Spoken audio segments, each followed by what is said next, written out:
Hi, welcome back. You know, when I joined Keller Williams about 10 years ago, I was about 15 years into my career as a full-time real estate agent.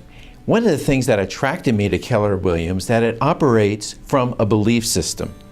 This belief system is 9 core values that direct how the company works and how we as individual entrepreneurs shape our business.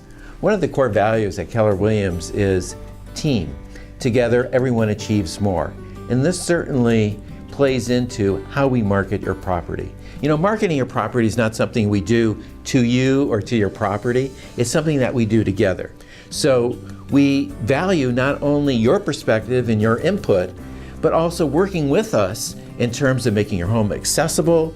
If you have a flyer box, putting your flyers out there, so that together we can achieve your goals, and only when your goals are achieved do we get our goal, which is the commission. Now, there are some things that none of us will have under our control during the time that your home is being sold. Of course, one is the economy. And a soft economy means that buyers are hesitant to make a move because their jobs may not be as secure. They may be a 2-income family, and if one of the incomes were to go away or go less, then they might feel at jeopardy with making those house payments. So when we market, we have to take into consideration what we're the environment that we're marketing into. Part of that market is the interest rates. I have seen when the interest rates change, it's like when they go up, it's like somebody turns this faucet and all the buyers go away. So the market is very sensitive. Right now, we have tremendous interest rates. Rates I would have died for when I first was looking to buy myself as a buyer. So we've got a window of opportunity that we cannot always rely on. So I congratulate you on putting your home on the market now to take advantage of these great rates that will help bring out buyers. Another thing that we don't have under our control is the location of your home.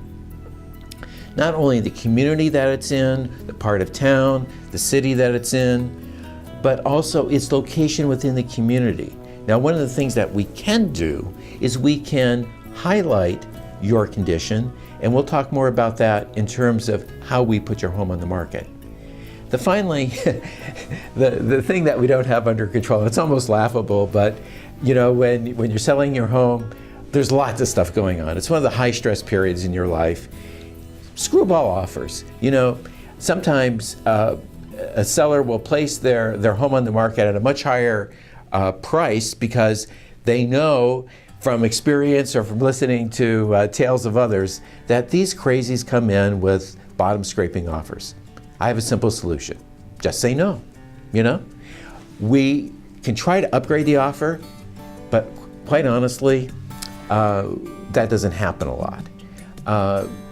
We should just be glad that our marketing is reaching people, and there might be a few fringe people there. We don't have any control over what number they write. You know, we have to bring every offer to you. Now, what do you have under your control as a seller? Well, first of all, access. If you decide not to have a lockbox on your home, if you decide that you need 24 hours advance notice, or you need the realtor to accompany the showing agent, or you need to be at home, those are all things that are going to greatly impact the availability of your home. Now, there could be some very good reasons, but college student alone at home or a day sleeper, something like this. I can appreciate that.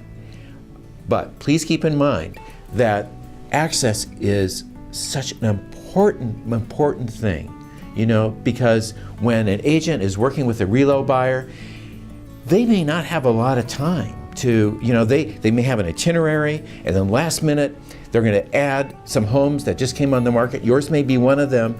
So we want to give the best access. I found that in some cases, if the seller simply vacates their home, goes on a little mini vacation those first couple of weekends that the home is on the market, that could be really great. All the lights can be on, people can come by without having to set up a big appointment, less stress on you, they have full access, that's great. Another thing under your control is the yard sign. Some sellers don't want it. They don't want their neighbors to know that they're selling. But you know what? A lot of times buyers are driving through neighborhoods, they like a great neighborhood, and if they don't see your yard sign, they're not going to know you're for sale. It's surprising the number of leads that come from yard signs where the buyer calls up the agent and says, I just saw this house at 123 Elm. I love to see it. Can you set up an appointment? Okay, so we don't have that opportunity if the yard signs aren't there. Finally, condition.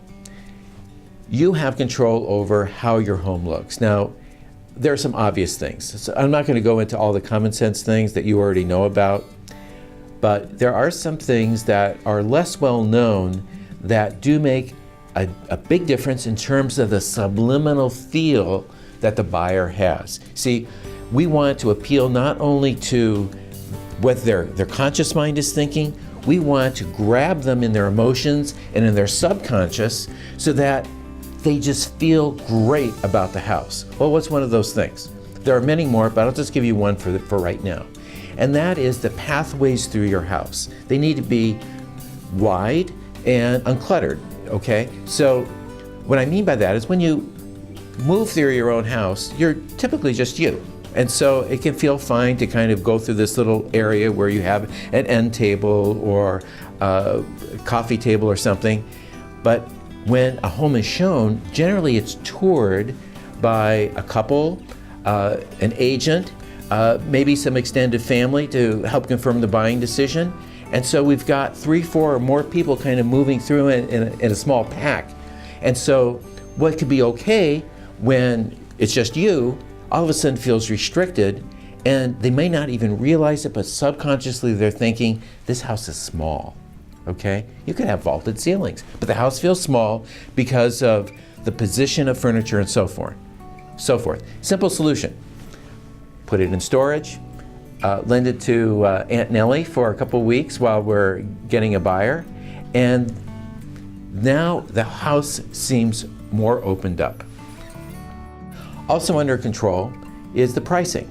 We talked about this in another section, but that is something where you can definitely either pour water or gasoline onto the fire that we're trying to create. Finally is your implementation of our recommendations.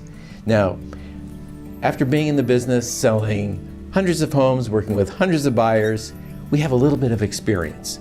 We like to join our experience with yours to work as a team to get your home sold for top dollar in minimum time. Let us do that for you.